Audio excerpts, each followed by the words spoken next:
Hey guys, so I'm recording this video for the other people who bought these Vewlixes in Jason's group buy. They're actually awesome cabinets. There's minor quirks you have to sort out with them, but once you sort them out, I feel like they're fantastic. Like the build quality is actually really good. They're really well designed overall, and they actually come apart pretty easily once you take a look at them. But yeah, I got mine a few days ago, and the first day with this one on the right, I have it exactly where I want it. Took about 3 hours of work, 3 or 4 hours of like playing around with it to fix all the minor quirks, and I'm noticing on this one, it has pretty much all of the same quirks. So I felt like Jason hasn't really heard any news from other people who bought these, so you guys might not have played around with yours yet. So I feel like it's probably a good idea for me just to make a quick video for you guys on just some of the small things you might need to fix and how to easily fix them. Yeah, so there's a bunch of like just little things, and I guess I'll start off with the simple ones. Let me take this off the tripod.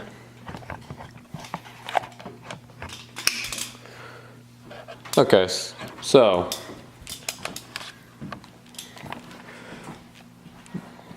the first thing I noticed when I plugged this thing in was I hooked up a Pandora's box. This thing, I hooked that up and tried to turn it on, and it would not turn on. The screen came on, it was just flashing red, green, blue, and white, I guess, which was a test mode. And yeah, the Pandora's box was not starting, so I broke out my multimeter and tested 5 volts, and I found out this thing was putting out 4.7 volts, and the potentiometer on the back of the power supply right here, let me see if that focuses, was not adjusting anything. It was just staying at 4.7 and not going up. So I decided maybe this is a crap power supply. I tried my other Vewlix that I got, and same deal. So I decided I had an extra power supply, let's swap it out. And I took it out, and I was about to put in this Suzo-Hap power supply, and then pull this out, and I noticed on the bottom there was a power switch for 220 volt or 110. So this is supposed to be auto sensing, but mine was not. It was set to 220 on both of these. So if yours is working, I mean, they might work at 4.7 on some boards, so yours might be set to 220 and not actually auto sensing, so I'd definitely recommend taking a look. The other thing was I was having a ton of audio issues, so like channels weren't getting mixed properly. So like in Street Fighter 4, which I put a 360 in this other cabinet, in Street Fighter 4, I couldn't hear the announcer at all, but I could hear like the music very loudly. And like I was playing around, I put a different amp in. It was still, well, I didn't put a different amp in. I swapped this amp into the other one, and it was still doing it. And I was just playing around with it, and I found out if I unplug left or right, they sound fine, but if I put them in together, they're all messed up. And then started playing around with it and found out it was wired wrong. So these are green, green, orange, orange. So it would make sense that green is ground and orange is like positive for left and right. So it was wired originally orange, green, so this is positive and this is negative, and then orange or green, orange, which positive, negative. Turns out the the right speaker is actually green, so green is positive and negative, and then orange is positive and negative for left. So that's all that took to fix that. So yeah, take a look at that. The other thing I noticed that you guys might want to take a look at is under here. Let's see if I can get this in here. Okay, so kind of. So you can see it's kind of out of, there we go. So you can see on this power strip up here, this one, right here, it's these plugs with quick disconnects going in. Some of mine were loose. So down here, one of these came off on the other cabinet and actually kind of jumped one of the other quick disconnects, and when I plugged the cabinet in, it blew the fuse in the back and I had to replace that. So you might want to pull these off and just tighten them a bit with a wrench or something, pliers, just like kind of bend the connectors in a little bit to make them have a stronger connection. I did that and it was fine. Anyway, yeah, there's also a fuse back here, which you've probably already seen. This will focus. No, sorry. Yeah, you can see it right there. Kind of. Yeah, there's a fuse back here, right here, above my finger. This thing will stay, it does not want to stay focused. Anyway, there's a fuse back there you take out, and it's a 10 amp, 250 volt fuse, and yeah, it's a 6 millimeter by 30 millimeter fuse, so relatively easy to find. Anyway, so the next thing I noticed on this cabinet is these side panels. You can see this one's popping out a bit, and then this one is also popping out considerably more. Should really take this off autofocus. There we go. So yeah, I'm gonna show you how to fix that. It's actually very simple. At the same time, you're gonna notice on this one, you can see all these, the paint came a bit messed up, which is not a big deal because these panels come off real easily. Okay, so to take this panel off, you just need a screwdriver. I've already loosened these screws to make it easier. So there's a screw right here. You're gonna take this one off. And then on this side, to get the other side off, you're gonna take this one off.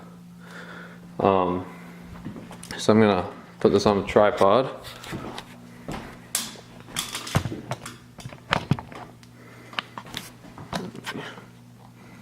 While I go take these off.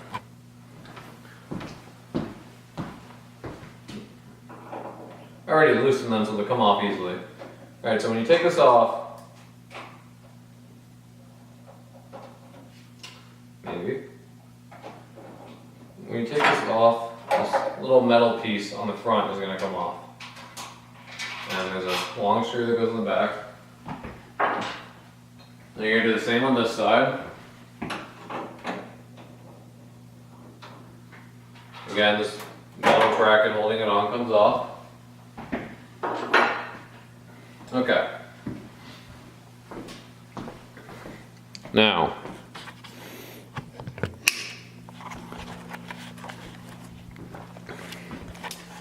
there are two more pieces you have to take off. There's a screw down here, and you're going to do this on both sides. So that screw, and then there's a screw in here. You can see it. It's a little dark. There's a screw right there. So let's take these off. If I can just put this on this other Vewlix. Yeah, it's kind of okay. Nope, not really. I didn't really prepare well for this.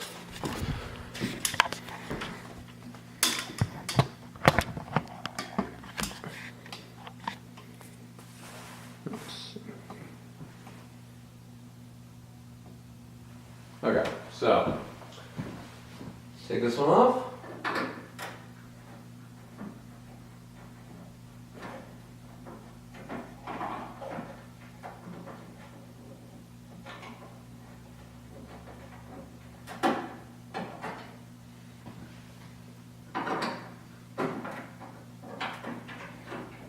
And once you get these screws off,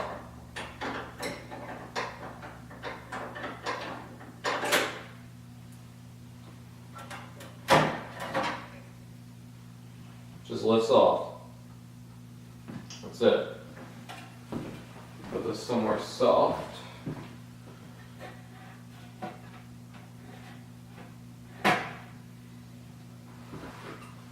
Alright, now let's get this side.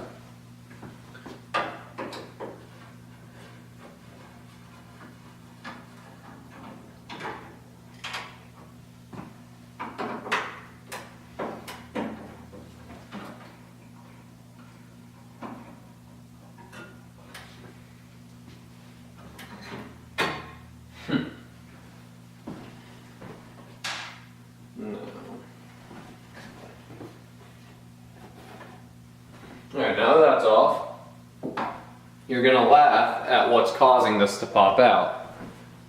Now, like I said, you saw taking that off was easy, and you can tell just by that this breaks apart pretty easily.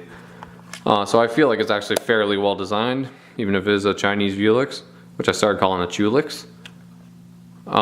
Anyway, so you look on here, they have these screws going in, and they didn't want to get the proper size screws, I guess, to prevent these screws from hitting the panel, so they just used nuts to I don't know, I guess compensate for this being too long. So there's one on this side, and I noticed on my other one they have no screw in this bottom one because it doesn't line up. Which, not really a big deal. Come on, focus. There we go. Just put this on manual focus. There you go. Okay, so then move to this side. This one at the bottom, same deal. Using a nut to make the screw shorter. Which I guess, I don't know. I had to take the screws off my other one, and I only had to cut the left side down. This side was okay on mine. On my other one. I forget how much I had to cut off. I think it was like 2/100 of an inch, maybe. But yeah, it's, anyway. So that's one thing you have to do. And while I have this off, you probably have a very dirty screen. Let's see if we can capture this, because this one is freaking filthy. Yeah, this is gonna capture my reflection. Oh no, you can kind of see it. Maybe I can focus on that. But anyway, the screen on this, there we go, is really dirty. You can see these streaks, and that's not on the outside, that's on the inside, that's under the glass. So to get this off, you just have to remove these two screws and this screw, and then this just lifts forward and comes off. So you can just slide it forward and take it off, and then you'll just be right on the LCD panel, and the glass is held on with brackets so the glass isn't going to fall off. Yeah, and then just Windex and microfiber, and you'll get one looking super clean. Like this one looks gorgeous. I'll just turn it on just so you guys can see.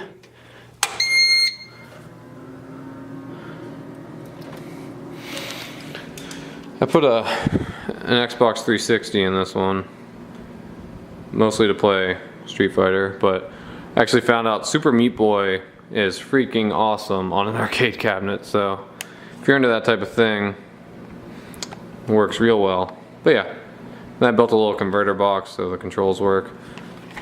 One other thing I'm going to play around with is the control panel is kind of raised at the edge, you can see. I have some ideas on what to do there. And there's one other minor thing. The buttons are not going to be wired properly at all. Mine were all over the freaking place. So yeah, I had to play around with those. It was so screwed up, but wasn't a big deal. It takes 5 minutes, and everyone's is going to be different. The ones in this, they were messed up too. Actually, one other thing comes to mind that I should show you guys. Let me grab this key. The coin mech is a little weird. So you'll notice this coin mech. Actually, I'm better off showing you on this one. You'll notice on the coin mech, when you get it, there's going to be a token in the actual mech. It took me a while to figure it out, but that's how you set the size of the coin that goes in here. So I can get a light in here. Alright, so you can see the coin right in here. So yeah, that's how you set the size of what coin it's going to take. So they shipped it with a token, and you're just going to lift this up, this piece up, and the coin's going to come out. Sorry, you can just kind of slide it out. And I put a quarter in there, so now it takes quarters. Let me see. If I have a quarter up here, I do.